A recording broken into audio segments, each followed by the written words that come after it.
Hello friends, आपका स्वागत है हमारे चैनल वॉइस विद कुशवाहा पर। और आज की कहानी है अपराधी दूल्हा। आज आंचल को दूध से स्नान कराया जा रहा था। कल उसकी बारात जो आनी है, फिर हल्दी चढ़ेगी और रात में माता रानी का जागरण होगा। कुल मिलाकर सारा दिन थकावट भरा रहने वाला था, पर फिर भी खुश थी वो, क्योंकि बहुत अरसे बाद उसकी वजह से उसके माँ बाप खुश थे। वरना आज तक तो उसके पीछे हमेशा ताने ही सुने हैं, कभी दादी से, कभी चाचाओं से, यहाँ तक कि मामा लोग भी पीछे नहीं रहते सुनाने में। वजह थी आंचल की एक आंख में भैंगापन और नाटाकद, और उसके सारे भाई बहन लंबे और रूप के धनी थे। पर जब आंचल का नंबर आया तो शायद भगवान जी थक चुके थे। दादी कहती, अरे हम तो ऐसे बोलत रही, 3 हुई चुके, अब ईका गिराए देव। पर ईका तो जैसन हम दुश्मन लागित है। चाचा लोग हमसे उसको देखकर अपने भाई के प्रति संवेदना व्यक्त करते। भैया, इसके लिए हम लोगों की बनियान भी उतर जाएगी तो भी ब्याह न कर पाएंगे। मामा लोग हमेशा हंसी उड़ाते, अरे दीदी, ये तो हमारे कुल की शान है, आजीवन सन्यासी रहेगी, थोड़ी पंडिताई सिखवा दो, खूब पैसा कमाएगी, घर का पैसा घर ही में रहेगा। माँ एक फीकी मुस्कान देकर चुप हो जाती। पापा भी अपने भाइयों की बातों को नजरअंदाज करके काम पर चले जाते। समय बीतने के साथ बच्चे बड़े हुए। जहाँ आंचल के भाई बहन और चाचा मामा के बच्चे अपने शौक पूरा करने में लगे रहते, अब बहनें अपने सौंदर्य को निखारने में और भाई स्टाइलिश बाइक, चश्मा, घड़ी और हीरो जैसा लुक पाने में लगे रहते। आंचल अपनी पढ़ाई में व्यस्त रहती। वैसे भी मम्मी पापा के अलावा उसकी तरफ देखने की फुर्सत किसे थी।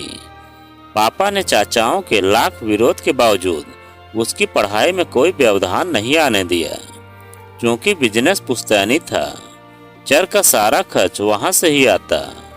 इसलिए चाचा लोगों को उसकी इतनी पढ़ाई व्यर्थ लगती। वो कहते, भैया, इसकी शादी किसी गांव के देहात के गरजू लड़के से ही हो पाएगी, तो भी इतना पढ़ा लिखा कर क्या करना, ये सारे पैसे इसके दहेज में काम आ जाएंगे। पापा केवल मुस्कुरा देते।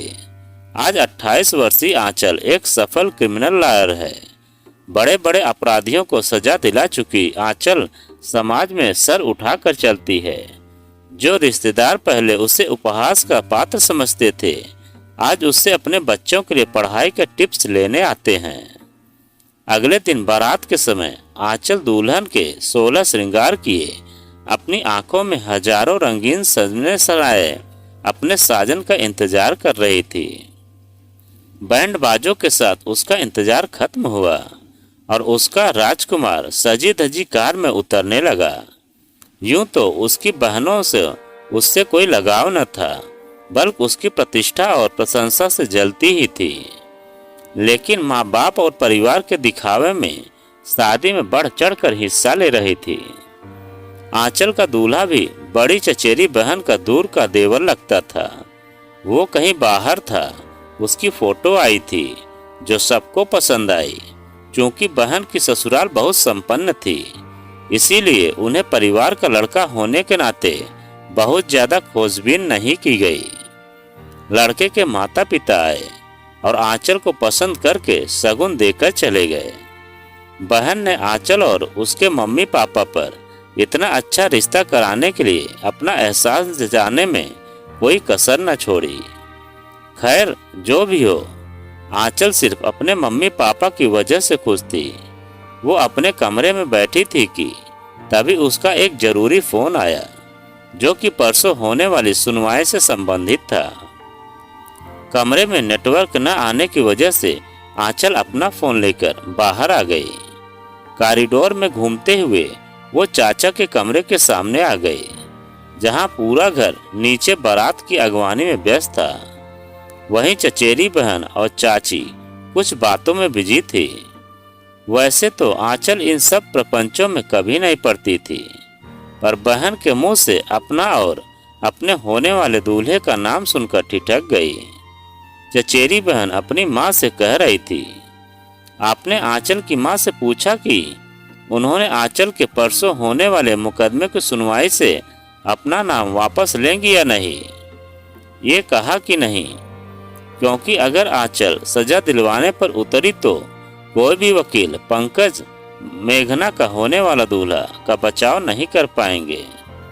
अरे अब हो गई गलती, फिर वो उस लड़की को मुआवजा भी देने को राजी हैं जिसके पति की मौत पंकज के द्वारा शराब पीकर गाड़ी चलाने और उस पर गाड़ी चढ़ाने से हो गई।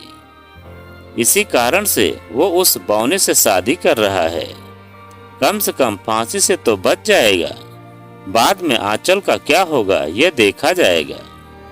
अब आंचल कम से कम अपने पति को थोड़ी सजा दिलवाएगी।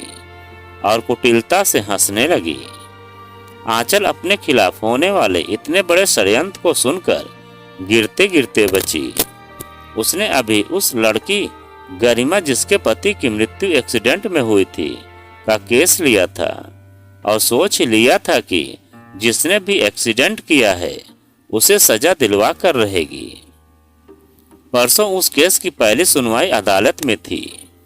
आंचल की नजरों के आगे गरिमा का रोता हुआ चेहरा घूम गया, जो बार बार उसे सवालिया निगाहों से देख रहा था।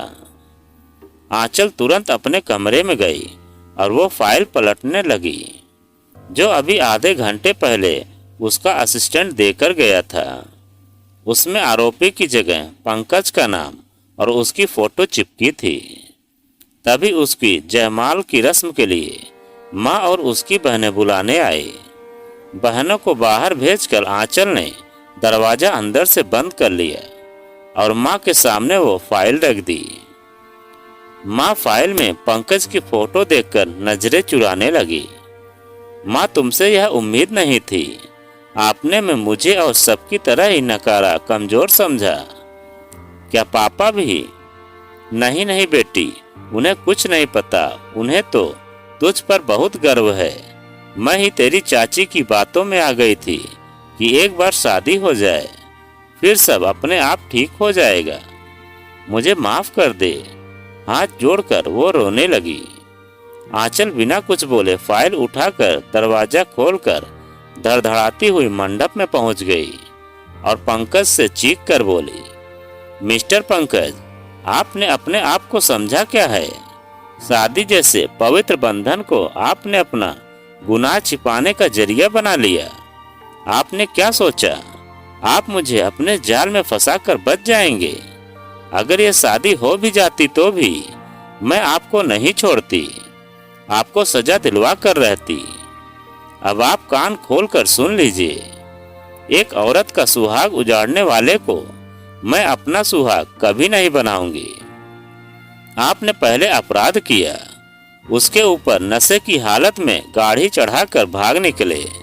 मैं आपको शराब पीकर गाड़ी चलाना, एक्सीडेंट के बाद घायल को अस्पताल ना ले जाकर खुद भाग जाना, फिर अपने अपराध को छिपाने के लिए जालसाजी से शादी करना, इन सभी धाराओं में कड़ी सजा दिलवा कर रहूंगी। शादी तो आप भूल ही जाइए, परसों कोर्ट में मुलाकात होगी। इतना कहकर जिस तेजी से आई थी, आंचल उसी तीव्रता से वापस चली गई। जैसा अनुमान था, चाचा चाची, मामा मामी, बहनें सब फिर से उसे तानों से नवाजने लगे। माँ शर्मिंदा होकर रोने लगी। उन्हें अफसोस हो रहा था कि उन्होंने अपनी देवरानी का इस षड्यंत्र में क्यों साथ दिया, जबकि उनकी बेटी तो गर्व करने के लायक है। पापा अपनी बेटी को गर्व से जाते हुए देख रहे थे। जब आंचल ने उनकी ओर मुड़कर देखा, तब उन्होंने थम अप दिखाया और प्रत्युत्तर में आंचल ने भी मुस्कुराते हुए थम्स अप दिखाया। आंचल को जल्दी थी फाइल खोलने की, ताकि वो केस स्टडी करके पंकज को सख्त सख्त सजा दिला सके। अदालत का परिसर खचाखच भरा था। मीडिया में आंचल छाई थी। वजह थी अपनी शादी की परवाह न करके अपने पेशे के प्रति ईमानदारी। कटघरे में एक और पंकज था, दूसरी ओर गरिमा, जिसका सुहाग पंकज के हाथों उजड़ा था। पंकज की ओर से भी शहर का नामी वकील किया गया था। सबसे आगे आंचल के मम्मी पापा बैठे थे। पापा ने पहली बार अपने भाइयों को खरी खोटी सुनाई थी और उनकी बेटी जिसने यह षड्यंत्र रचा था उसे बहुत धिक्कारा था। पहली बार माँ ने भी सारे रिश्तेदारों को आंचल का पक्ष लेकर खूब सुनाया था। सबकी बोलती बंद हो गई थी। आज आंचल कोर्ट में और अधिक आत्मविश्वास के साथ अपना केस लड़ रही थी, क्योंकि आज उसके माता पिता उसके साथ खड़े थे। कोर्ट में आंचल ने सबूत दर सबूत सौंपने के साथ जज साहब से पंकज के लिए कड़ी सजा की मांग की। आंचल की दलीलें इतनी जोरदार थी कि आंचल खड़े कटघरे में बार बार तालियां बजा रहे थे। आखिर जज साहब ने पंकज को 10 साल की कड़ी सजा और गरिमा को उसकी आय का 50% हिस्सा आजीवन देने का हुक्म दिया। गरिमा आंचल के गले लगकर रो पड़ी। आंचल ने गरिमा को मजबूत बनने के लिए बोला। टीवी में मुकदमे की कार्रवाई देखकर चाची शर्म से पानी पानी हो रही थी, क्योंकि आंचल ने भरी अदालत में अपनी चचेरी बहन के द्वारा अपने खिलाफ षड्यंत्र रचने की बात भी की। नाम लेकर निसंकोच कही। अभी तक परिवार की इज्जत के लिए हर जुर्म सहने वाली आंचल अब किसी को भी छोड़ने के मूड में नहीं थी। अब वो अपना और अपने माता पिता का अपमान और नहीं सहने वाली थी। कोर्ट से निकलते समय आंचल अपने माँ पापा का हाथ थामकर बड़ी शान से कार में बैठ गई। आज वो सच्चे मायनों में एक नायिका बनी थी और अपने माता पिता के साथ घर चली गई। तो दोस्तों, यह कहानी आपको कैसी लगी कमेंट में लिखकर हमें जरूर बताएं। और आप अगर हमारे चैनल पर नए हैं तो प्लीज़ चैनल को सब्सक्राइब करें और वीडियो को एक लाइक जरूर करें।